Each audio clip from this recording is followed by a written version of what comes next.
All right, everybody, buckle up because this deep dive is going to be a wild ride. I like it. We're diving headfirst into the world of 16th century Italian politics with none other than Niccolò Machiavelli and his masterpiece, The Prince. Yeah, this isn't your grandma's political philosophy. Not unless your grandma was dropping truth bombs about power and survival. Touché. We're going deep on his advice for new rulers, and let me tell you, this guy was not messing around. He was writing for a very specific audience in a very specific time and place. It was a cutthroat world back then. The Game of Thrones, but with better fashion. Basically, Italy was like this chessboard of city-states all vying for power. You had guys like Caesar Borgia. Oh man, Borgia, talk about ruthless. Didn't Machiavelli practically have a man crush on the guy? He definitely saw him as a prime example of how to get things done. Which, if you look at the political landscape back then, it was a pretty accurate assessment. You had the Medici family consolidating power, smaller states getting swallowed up by bigger ones. It was Machiavellian before Machiavelli even put pen to paper. So in this cutthroat world, what's a new prince to do? What's the Machiavelli starter pack for, not getting overthrown on day one? Well, the first thing Machiavelli would say is forget everything you think you know about what makes a good ruler. He tosses out the old playbook. You mean like, forget all that stuff about being a wise and benevolent king who's loved by all? Exactly. Machiavelli's like, look, that's great and all, but if you want to survive in this game, you need to prioritize security and stability above everything else. Even if it means, Yeah. let's just say, bending the rules a bit. Let's be real, he wasn't just talking about bending the rules, he was talking about breaking them. He even coined the phrase pious cruelty. Pious cruelty. Okay, now I kind of want that on a t-shirt. But seriously, what does that even mean? It means sometimes you gotta do some pretty nasty things to maintain order and achieve your goals. It's about doing what needs to be done, even if it's morally questionable, for the greater good. So give us a concrete example. What would that look like in action, say, back in Borgia's Italy? Let's say you're a new prince and you catch wind of a rival faction plotting against you. A Machiavellian ruler wouldn't wait around to see what happens. You go in guns blazing. Pretty much. You strike first and you strike hard.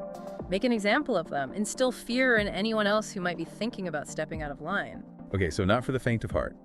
But wouldn't ruling purely through fear backfire at some point? It's a tightrope walk for sure. You need a firm hand, but you can't completely alienate the people you're ruling. Right, you need some buy-in from the public. That's where another fascinating and surprisingly modern aspect of Machiavelli's thinking comes in.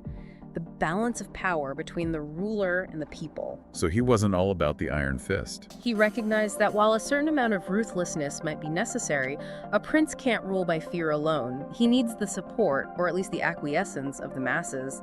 He even suggests that it might be better to keep the nobles unhappy if it means keeping the people on your side. Interesting.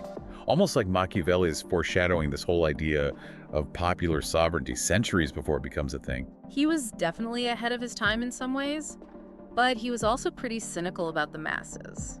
Oh. How so? He basically said that people are fickle, easily swayed by emotions, quick to forget past promises. He uses the example of the Gracchi brothers in ancient Rome. Those were the guys who championed the common people, right? What happened to them? They got betrayed and murdered by the very people they were trying to help. Machiavelli uses that example to illustrate that you can't rely solely on popular support. It's a tough crowd out there. You could say that again. And that's not even factoring in another group of people Machiavelli was particularly wary of. You're talking about mercenaries. Bingo! Machiavelli really had it out for those guys. Yeah, he seemed to think they were about as trustworthy as a used car salesman. To put it mildly, he considered them unreliable, undisciplined, and ultimately more dangerous to the prince who hired them than to any enemy. And you know what's crazy? That distrust of mercenaries feels incredibly relevant even today. Oh, absolutely. Think about it. Think about it. Those ethical debates we have today around private military contractors in places like Iraq or Afghanistan, it's the same issue. Totally. Are they really accountable to anyone? Whose interests are they really serving?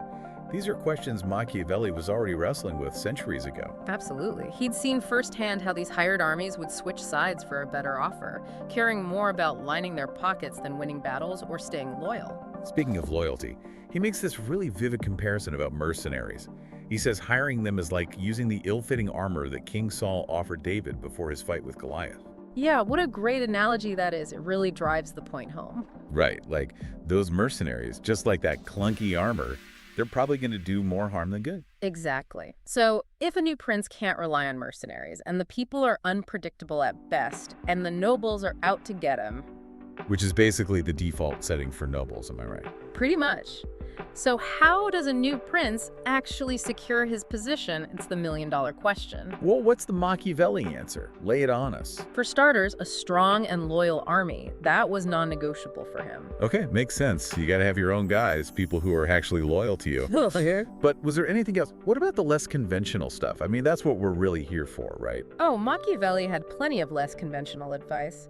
He understood that power wasn't just about brute force. A lot of it was about image. Smoke and mirrors. In a way, yeah.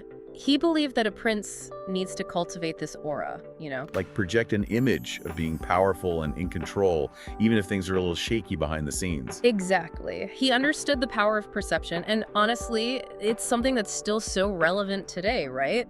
But he went even further than just image. He argued that a prince can't be bound by traditional morality.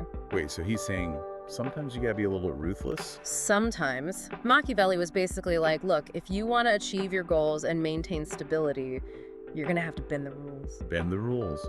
Break the rules. This is Machiavelli we're talking about. True. He was definitely not afraid to get his hands dirty. He said that a prince needs to be like both the lion and the fox. Is that where that famous line comes from?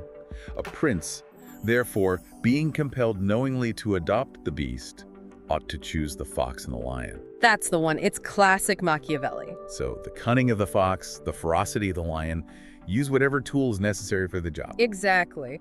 But it's easy to hear all this talk about ruthlessness and think that Machiavelli was just some kind of power-hungry cynic.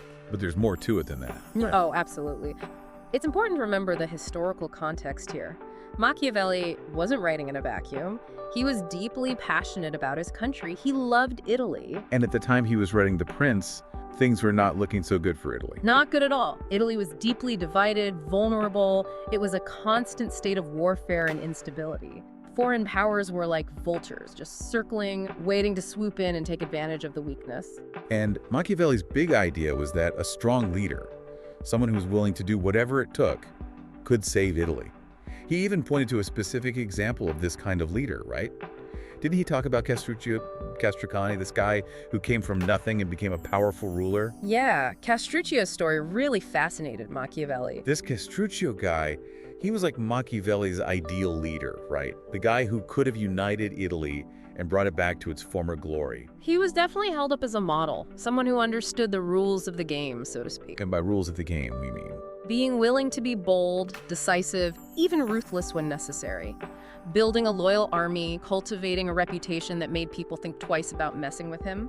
Castruccio wasn't afraid to use whatever tools were at his disposal to achieve his goals. sounds kind of familiar. Well, yeah. These were the qualities that Machiavelli believed a leader needed to unite Italy, to make it strong again in the face of all those outside forces trying to take it over.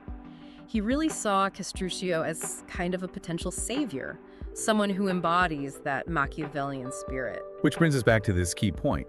The Prince wasn't just some theoretical treatise on power, was it? Not at all. It came from a place of real love for Italy.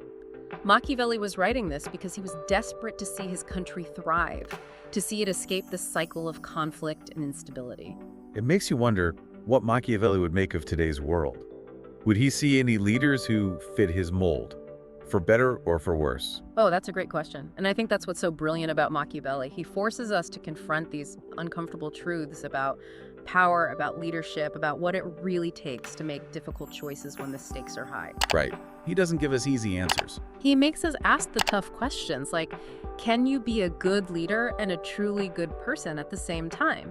Does idealism have any place in the real world, especially when you're talking about positions of power? And honestly, those questions haven't gotten any easier to answer in the centuries since Machiavelli put pen to paper. Not one bit.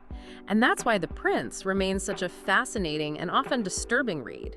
It holds up a mirror to our own assumptions about power and leadership, and sometimes what we see looking back at us can be a little unsettling. Definitely leaves you with a lot to think about. Well, we've covered some serious ground today, but there's so much more to unpack. If you're ready for more Machiavellian wisdom, and let's face it, who isn't? Go check out The Prince for yourself. I second that. It's a book that everyone should read at least once. Just be prepared to have your worldview challenged. And on that note, we'll leave you to ponder the complexities of power and leadership. This is The Deep Dive, signing off. Until next time, keep exploring, keep questioning, and most importantly, never stop learning.